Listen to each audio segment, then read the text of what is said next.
పిల్లలను కిడ్నాప్ చేసి ఆర్గాన్స్ అమ్ముకుని ఆఫీస్లో త్రిపుర అగ్రిమెంట్ మీద సంతకం పెట్టేస్తుంది. అంతలోపల పోలీసులు అక్కడికి వచ్చి వాళ్ళందరినీ అరెస్ట్ చేస్తారు. నువ్వెవరు అని త్రిపురను అడిగేసరికి అసలు వీళ్ళందరినీ ఎందుకు అరెస్ట్ చేస్తున్నారు, వీళ్ళంతా చాలా మంచి వాళ్ళు కదా సార్, పిల్లలకి చాలా హెల్ప్ చేస్తున్నారు అని త్రిపుర అడుగుతుంది. లేదు, వీళ్ళు పిల్లల్ని కిడ్నాప్ చేసి వాళ్ళ ఆర్గాన్స్తో వ్యాపారం చేస్తారు, ఇలాంటి వాళ్ళని ఎలా క్షమిస్తాను అని టేబుల్ మీద ఉన్న ఒక పేపర్ని తీసుకునేసరికి అది త్రిపుర యొక్క అగ్రిమెంట్ అయి ఉంటుంది. దాంతో నువ్వు కూడా వీళ్ళ ఎంప్లాయీవేనా, అయితే పిల్లలని నువ్వు కూడా తీసుకొచ్చి ఉంటావు కదా అని పోలీస్ అతను అనేసరికి, లేదు సార్, నేను ఈరోజే జాబ్లో జాయిన్ అయ్యాను, వీళ్ళు నాకు ఈరోజే అపాయింట్మెంట్ లెటర్ ఇచ్చారు అని త్రిపుర ఎంత చెప్తున్నా సరే వాళ్ళు వినకుండా, ఆ విషయాలన్నీ మేము ఎంక్వైరీ తీరుస్తాం, ముందు పద స్టేషన్కి అని త్రిపురను బలవంతంగా స్టేషన్కి తీసుకుని వెళ్తారు. ఇక స్టేషన్ నుంచి త్రిపుర వాళ్ళ ఇంటికి వాళ్ళ తాతయ్యకి ఫోన్ చేస్తారు. అతను చాలా కంగారు పడిపోతారు. అక్కడున్న వాళ్ళందరూ కూడా, ఎందుకంటే బాల వాళ్ళ ఫ్యామిలీ కూడా అక్కడే ఉంటుంది, పర్వాలేదులేండి, తనని ఎందుకు అరెస్ట్ చేశారో మనం వెళ్ళి తెలుసుకుందాం, మాకు ఎస్ఐ కమిషనర్ గారు కూడా తెలుసు, ఏదైనా ప్రాబ్లం ఉంటే మేము కూడా హెల్ప్ చేస్తాం అని బాల వాళ్ళ తల్లి నానమ్మ చెప్పేసరికి అందరూ కలిసి ఆ పోలీస్ స్టేషన్కి వెళ్తారు. అక్కడ ఎస్ఐతో బాల వాళ్ళ నానమ్మ చాలా మర్యాదగా మాట్లాడుతుంది.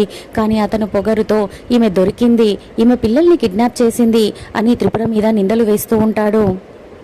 ఇక ఏమి చేసేది లేక వాళ్ళ నాన్నమ్మ వెంటనే వాళ్ళ కొడుకుకి ఫోన్ చేసేసి, ఒరే జనార్దన, ఇక్కడ వీళ్ళు ఎంత చెప్పినా కూడా వినడం లేదు, ఒకసారి నువ్వు కమిషనర్ గారితో మాట్లాడు, మాకు తెలిసిన అమ్మాయి ఇక్కడ అరెస్ట్ అయ్యింది అని వాళ్ళ నానమ్మ ఫోన్ పెట్టేయగానే కమిషనర్ గారి దగ్గర నుంచి ఎస్ఐకి ఫోన్ వచ్చేస్తుంది. ఎస్ఐ కంగారు పడుతూ ఆ ఫోన్ ఎత్తేసి ఆ కమిషనర్ తిట్లన్నీ తినేసి ఇక త్రిపురను వదిలిపెడతాడు. త్రిపురను వదిలేసరికి త్రిపుర వాళ్ళ తాతయ్య కూడా చాలా సంతోషపడిపోతాడు.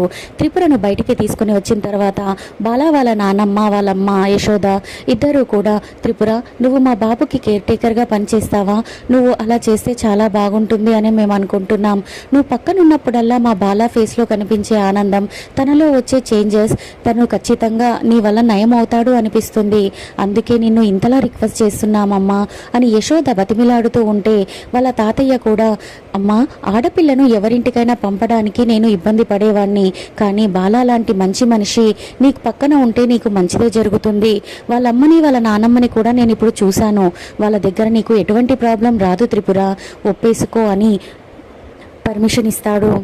అవునక్క, నీకు జరగాల్సిన బావతో పెళ్లిని కూడా బాలాగారే ఆపేశారు, నీ ప్రాణాలను కూడా తను ఒకసారి కాపాడాడు, అలాంటి అతని దగ్గర నువ్వు పనిచేయడం మాకు కూడా ఇష్టమే అక్క అని గాయత్రి అంటుంది. ఇక ఊర్వశి రమప్రభ కూడా చాలా ఓవర్ యాక్షన్ చేస్తూ ఉంటారు. ఎందుకు వీళ్ళు ఇంతలా ఓవర్ యాక్షన్ చేస్తున్నారు అని గాయత్రికి డౌట్ వస్తుంది, కానీ ఏమీ మాట్లాడదు, ఎందుకంటే తనకు ఊర్వశి ప్లాన్ తెలియదు కాబట్టి ఆ డౌట్ని అలాగే ఉంచేసుకుంటుంది. ఇక త్రిపుర కూడా ఆనందంగా బాలా వాళ్ళ ఇంట్లో పనిచేయడానికి ఒప్పుకోగానే, రేపు మంచి రోజమ్మా, రేపే వచ్చి జాయిన్ అవ్వు అని వాళ్ళ నాన్నమ్మ చెప్పేసి అందరూ కూడా అక్కడి నుంచి వెళ్ళిపోతారు. ఆ తరువాత గాయత్రి పాల ప్యాకెట్లు వేస్తూ ఉంటే అనంత్ వెళ్ళి తనని కలుస్తాడు. తనకి ఎంత క్షమాపణలు చెప్పినా గాయత్రి అసలు అర్థం చేసుకోదు. ఏమైంది, పల్లెటూరులో నన్ను మోసం చేసి సిటీకి వచ్చేసావు, ఇక్కడ మోసం చేయడానికి ఏ అమ్మాయి దొరకలేదా, అందుకే మళ్ళీ నేను కనిపించేసరికి నా వెంట పడుతున్నావా, మళ్ళీ నన్ను ఎలా మోసం చేయాలని ప్రయత్నిస్తున్నావా అని గాయత్రి ఉన్నవి లేనివన్నీ అనంతుని అంటూ ఉంటుంది. లేదు, నేను నిన్ను మిస్అండర్స్టాండింగ్ చేసుకున్నాను, మీ అక్కకు జరిగే పెళ్లిని నీకే జరుగుతుంది అనుకున్నాను, అసలు ఏం జరిగిందో విను అని అనంత్ ఎంత బతిమలాడుతున్నా సరే గాయత్రి అసలు అనంత మాటల్ని వినదు.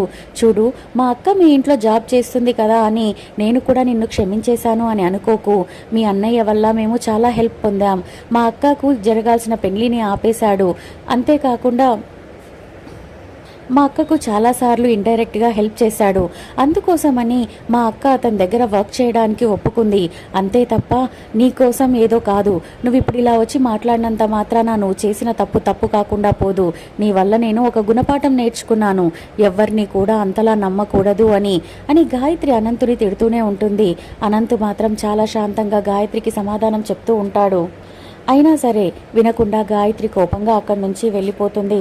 మరి మరుసటి రోజు త్రిపుర బాలా వాళ్ళ ఇంటికి వెళ్ళిన తర్వాత నాగభూషణం ఫణి ఏం చేయబోతున్నారు, త్రిపురను ఎలా అడ్డుకోబోతున్నారు తెలుసుకోవాలి అనుకుంటే నా ఛానల్ని సబ్స్క్రైబ్ చేసుకొని పక్కనే ఉన్న బెల్ ఐకాన్ని క్లిక్ చేసి ఆల్ సింబల్ని ప్రెస్ చేయండి. Bye bye friends.